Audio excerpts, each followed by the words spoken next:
This is a download from BFM 89.9, the business station. Good morning. This is Frida Liu. It's open for business. The Alliance Bank BizSmart SME Innovation Challenge is back for the third year. It's targeted at SME entrepreneurs with businesses for 3 years and less.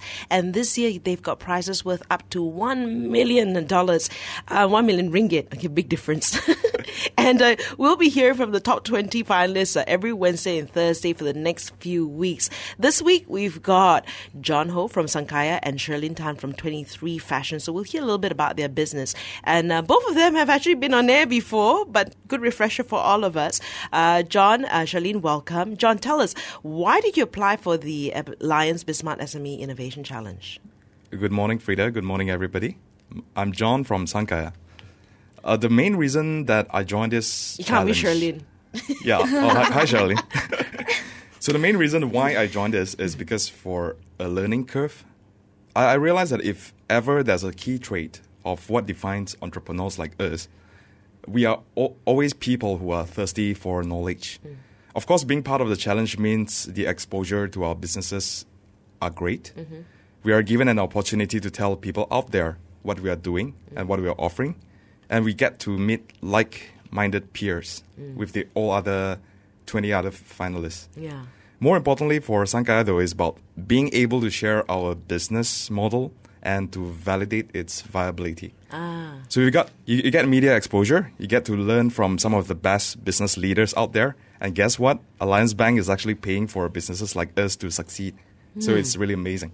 Sherlyn, for you, why did you take part? Good morning, everyone. Yeah, before this, I didn't want to take part in this challenge because you didn't want to do this interview. Because I'm an introvert, and that's why throughout these 3 years I have been all alone by myself, but my boyfriend actually is the one who registered my name to the challenge because he said since you have never have any funding before, why not just try, if we can have this, if we can win this 250,000, we can put it in good use because we have been growing on ourselves, since the first day with only 5,000 ringgit startup. Yeah, so that's why I thought of okay, then let's try. Okay. So how does it feel to be selected top 20? Huh? Excited. Exciting, yeah. Excited. Were you surprised? Well, actually, from last year, I've been wanting to join this innovation challenge. And the sad fact was that I've actually missed the deadline for last year. Okay. So this year, I'm really glad that I'm in. But all thanks to Wai Hong. Wai Hong was one of the top 6 finalists for the SME Innovation last year. Okay. He actually nominated Sangkaya to be in. Okay. So were you surprised that you got into top 20? I felt really unbelievable. Because I've never pitched my business idea to anyone because a lot of people will question it's just clothing. Why are you still selling clothes? Things like this. And I don't want to face all this negativity. I just want to focus on my business and grow it big. That's why I've never pitched about this to anyone. But I have never thought that the only time that I pitched, we got selected to the top 20. Yeah. And why do you think you were shortlisted? I mean, there was a pitching process. Why do you think would have sold the deal? Was it the business idea? Was it the great pitching? Why do you think you were shortlisted? At the pitching session, right? Actually, I wasn't the one who was pitching. So my boyfriend did. So after 8 minutes and the judge start asking, so if you are the founder, why you just keep quiet and you didn't pitch? Then that's when I started, to talk about my passion towards building this business. Because I'm used to be a student, we follow, I just follow every single thing that my parents asked me to do. I just follow every single thing. And until I joined Groupon, I started found myself. And I realized that actually I'm capable to do things if I don't limit myself. Yeah, so that's, I started to talk about my passion towards how to build this business. And I want to influence more and more people to be like me, not to limit yourself. And I want to inspire more young people to really just come out, and resign from your job if you really want to do something for your dream. Why do you think you've been shortlisted? Track record? By the end of this year, we will have 40 outlets. So we have achieved this in a short amount of time, thanks to correct partnerships, a great team, and a lot of hard work. I believe that we were shortlisted because of the potential and scalability of Sangkaya. All our licensees, for example, in the month of August, we achieved 850,000 ringgit in our revenue sales. Right. So we have created quite a buzz with the Sangkaya ice cream. And this itself opens to many avenues. Okay. So it's more importantly is about uplifting Malaysia as being capable of coming up with our own lifestyle brand, a homegrown lifestyle brand. So we have perhaps the panel has seen the potential in Malaysian brand going international, and on the home front, uplifting many lives through jobs and creating many more entrepreneurs. Okay, and we'll talk a little bit about the coconuts business that you've got with the T-shirt you're wearing as well. But Charlene, tell me about 23 Fashion. How did it start? And what got you?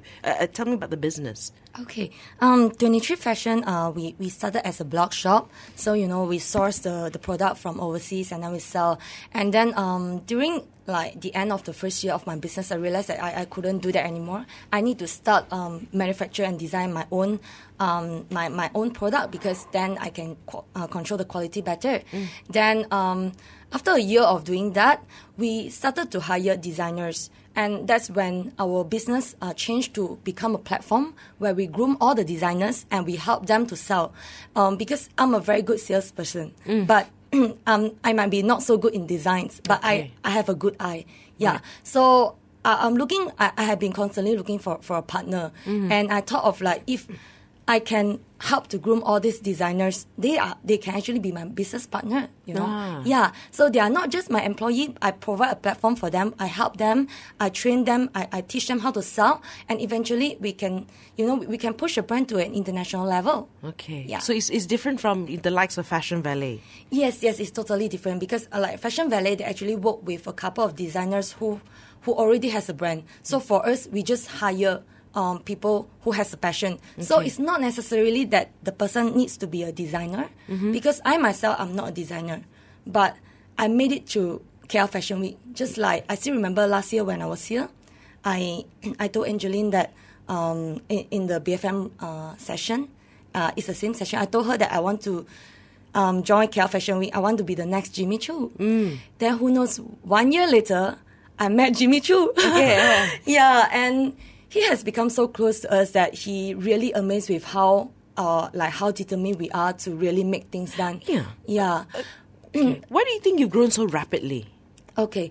I think it's really our passion and not thinking too much about the future. Because when we are focusing too much on future, right, we really couldn't grow our business so fast. So for example, I actually have been through a lot of ups and downs. So especially early this year, I started this business with only 5,000 ringgit. But we are earning 3.6 million last year, just one whole year with no funding. And it all goes down to how I see the business. I really want to achieve something that I want to achieve. I don't want to limit myself. But of course, I do have a challenge. For example, early this year, my competitors try to bring me down. They bash me and they say that I copy designs, things like this. And I was really down. I was on dengue and I could barely walk, and I actually attempted suicide. Okay. And I share this story to everyone is because I don't want people to be like me, cyberbully or when you're at the rock bottom of your time. Just don't be afraid. Just do it. And after that period of time, I didn't give up. We actually created Sure. This is the brand that brings us to KL Fashion Week. And I'm really glad and grateful that Dato Jimmy Choo actually came to my show and actually talk about us. Okay. So even though people are laughing at us, say that, you want to be the next Jimmy Choo, who the hell are you, Right. Yeah, people will say things like that, but we don't give up. We don't limit ourselves just because of this. We keep going. And you've just got 2 partners signed up with you, right? 2 designers with you. Yes. Who are these partners? The first one is Sobu. He's the one who created all the shirt pieces during the runway at KL Fashion Week this year. Another one is V. Her name is Vivian. Yeah, it's our upcoming designer. Okay, and how do you know that these designers will work? How do you know that they'll sell? Actually, I don't know. I don't hire them because they know how to design. I hire them because they have a passion. Okay. To really become a designer. So every single one of them, although they are not, even though if some of them they don't study fashion, when they come in, I will ask them, do you know what it takes to become a fashion designer? If their answer is just designing the apparel, I would tell them, this Wrong is not answer. what it is. Yes, this is Wrong. not what it is. You need to know how to sell. You need to understand your customers, or else you wouldn't sustain. Yeah. Okay, so and you were working at Groupon before. How did this help you with your business? Okay. Working in Groupon, it's working in a very, very fast-paced environment. Everything is just now. So I applied that to my business. So every single thing is just now and now and now. So I don't really limit myself, and I don't look down on small opportunities. So, for example, when I first joined Groupon, I still remember the first day I was a salesperson. I went to pitch about our business. Then the owner of the business actually threw the contract to my face. She's like, "Why are you working with this company? You are just a fresh grad. You know nothing about our business."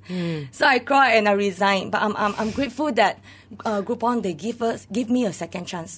So they give me another position, which is where you just sit down there, you Google what are the restaurants in Malaysia. Right. You just key into the system. But I didn't just see it as the job it is. I started to plan and I started to organize the thing. So I tell my team, okay, in how many hours time we need to have how many leads. Okay. So slowly I started to build up the department. Okay. After I built up the department, I went to another department because I told my boss that I can do more. Okay. Then I moved on to another department. So actually all together I have built out about 4 departments in Groupon. And I'm really thankful for my old boss Joel. He really just give me the opportunity. So for example, he asked me to go to Groupon Penang. So I'm the one who started Groupon Penang. I have no experience at all. And I was with 3 experienced salesperson. It's really not easy to manage experienced people when you have no experience at all. But we got a chance and we actually managed to hit the target, the 1 month target in just 10 days. Okay. So it really makes me believe that, don't limit yourself. And even though you don't start out well, doesn't mean that you won't be great after all. Okay. You just have to keep it going. And especially you were talking about how with a small opportunity, it could lead to something bigger. Yes. All right. We'll hear a little bit more from Charlene and, of course, John Ho from Sangkaya after this. You're listening to Open for Business, BFM 89.9. Good morning. This is Rita Liu. It's Open for Business. Yes, we're still talking about Alliance Bank. It's the Alliance Bank BizSmart SME Innovation Challenge. They're back for the 3rd year. 20 finalists have been identified. We're talking to 2 of them right now. Something we'll be doing for the next couple of weeks on Wednesday and Thursday. John Ho from Sangkaya and Charlene Tan from 23 Fashion. So we were just discussing a little earlier on about with Charlene, why did she start this business? And, with this challenge, we've got prizes worth up to 1 million. The pot has definitely become bigger in the last 3 years. So it's good prizes. The main prize, 250, with a lot of other awards with 100K. So a lot of the finalists can actually go back with some money there. So John from Sangkaya, you've been here before, and the whole idea about coconuts, right? So tell us a little bit about your business and why you're so nuts about coconuts. Sure. Sangkaya is a company that aims to make coconuts fashionable again. Okay. Yeah. No puns intended. So a little bit about how we started off this business. It started off as a husband and wife team in a very humble setup. It's basically in Jalan Alor, and we started off in Pasar Malam. So fast forward to 8 months later. Now we have 23 outlets, brick and mortar outlets. So the brand to represent the brand of Sangkaya, we have started by creating a truly amazing ice cream. But this is just the start. Okay. We intend to go into coffee. We intend to go into sideways into fashion and even beauty care products. So the end goal is to actually acquire coconut plantations and go into the export and biomass market. Okay, so that's the big picture. So before we get into that as well, so you were saying you started with Jalan Alor, and then last year we spoke. And you were just in Jalan Alor, and you were looking to set up the first brick and mortar outlet. Today, there are 23 up and running outlets, and 17 more they're making, and you're looking at 40 by the end of this year. That's right. That's okay. Now that's quite a feat. Now, are they company owned or through licensing?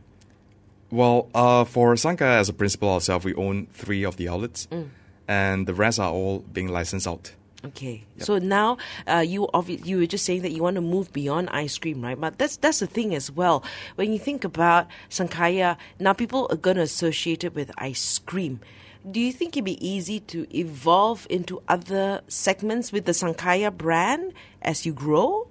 Definitely. The reason being is that while the coconut is a seemingly innocuous fruit, but its benefits are just tremendous. Okay. It has a variety of health benefits like helping with weight loss, increasing brain function and energy, lowering heart disease, and improving blood cholesterol. So that is just coconuts as consumable part of it. So you've got a manufacturing plant now, you're saying. You're investing in one or something? We are investing in one, but concurrently we are still operating from a central kitchen. Oh, so operating from a central kitchen. Okay, so that's the. And also with this, I know what happened is that you said fashion. How is fashion associated with coconuts? Tell me. Healthcare I can understand, but fashion and coconuts. Right. What are you doing with the coconut shells? I think in time to come, we will be more than glad to reveal what Sangkaya is up next. So back to your question, Frida, that why are we nuts about coconuts? The coconut is widely used in Malaysia, but also in a lot of more unsexy applications. Hence, it never really enjoyed the more glamorous status of, say, durian or dragon fruit. Okay. So we saw this amazing fruit and a huge gap in the market. So for us, what's there not to be nuts about coconuts? Okay, and I think one of the things that the Thais have been pretty good about that as well in moving, with coconut, and something that's very easily accessible in Malaysia. We're not leveraging on something that is so abundantly available in our own country. That's right. Okay, now, I know that you guys have been going through a couple of structured business coaching, right? And I think the 5 sessions that you're going through, one of which is strategic influencing, right? What have you all learned from that first session, strategic influencing, and how has that sort of changed the perspective about your business? Anybody? Charlene, maybe? I think the training was really, really good. Actually, right after the training, right, the next couple of days, I replicate the whole training with my team because I always feel that there's something wrong. There's a big gap because I'm an introvert. I couldn't really communicate really well, and I always feel that I'm running too fast. Okay. But I realized that it's all because I didn't communicate well to myself. Okay. And after this training, I managed to close the gap between me and my teammates. Okay. And we actually felt so amazing. Okay. Yeah, so I really, really appreciate the opportunity given and also the training given. How big is your team now? 20. Oh, 20. Yeah. For you, what did you get out of that business coaching session? It's the training is about about influence. So basically, what are the key take home lessons that I've had was influence is basically leadership. And I remember in one of the segment that Mr. Eric, the trainer, has presented, it's about having a team structure. It's about having a lifespan where your team grows from being formed, and then when it actually came to the second point that even partners and team members they will get disagreements at time. How this training really helped me, it has a real life application in my life and even in the Sangkaya team. Okay. I don't mind coming clean on air to this. It actually helped me in salvaging a relationship with one of the key person in my team. Okay. That happened a day right after the training. It's often neglected that how we see businesses as just businesses. Yes. But often more than that, a business is is really about relationships. It is. Just like your personal relationships. So we should strive to also aim to create healthy relationships among our team members, among our partners. So it helped a lot, really. Really. Okay, so and I think yes, you're right. If you want to go into business with someone, and two people come in with the same offering, you'll go with the person you like. Definitely. Right. So now one of the things is, how do you both plan on expanding business with or without winning? And I think you shared a little bit already. Even if you don't win, that's your goal to actually sort of take this further, right? Anything else you want to add on to that, John? From the very beginning, the end goal of Sangkaya is to go into plantations. And our direction into going into biomass producing has been very clear. The team has been working towards that. So I attribute our success to having this very clear goal in mind. It is with this mindset that we are able to say no to many distracting things. It means that we are very focused to plan very effectively and advance nearer every day to the ultimate goal. Okay, so what are some distractions? Distractions. What are some distractions? We actually adopted a business model. So this business model, it's decisive, yet at the same time, it focuses on our core competencies at that point of time. Right. For example, now we are looking at coconuts as consumables, F&B. So that is our core focus at this moment. Okay. So of course, having big plans, we are tempted all the time to look into in advance into like R&D. Okay. Yeah, for health benefits and all that. Okay. So I guess we're winning. The process will just become faster. Definitely. Okay. And for you, Shirlene, what are your plans with without winning? Actually, with or without winning, we will still be want to bring the brand to international stage. Although we haven't had any funding throughout these 3 years, but actually we have already expanded to international level. So I've thought about it. If I really win this, I would invest a small part of it to my team because they have been working really hard throughout these 3 years. They don't have a proper table. Okay. They don't have their own computer. They don't have their own computer, and like they have to bring their own computer to work and stuff like this. And I think talent management is very important. So I'm looking forward to look out for more talent. Okay, yeah. So that's what you're going to invest in. So thanks for being with us. John Ho from Sangkaya and Shirlene Tan from 23 Fashion. Next week, and I think tomorrow as well, or next week, we'll definitely be hearing from the other finalists for the Alliance Bank BizSmart SME Innovation Challenge. This is Open for Business, BFM 89.9. Thank you for listening to this podcast. To find more great interviews, go to bfm.my or find us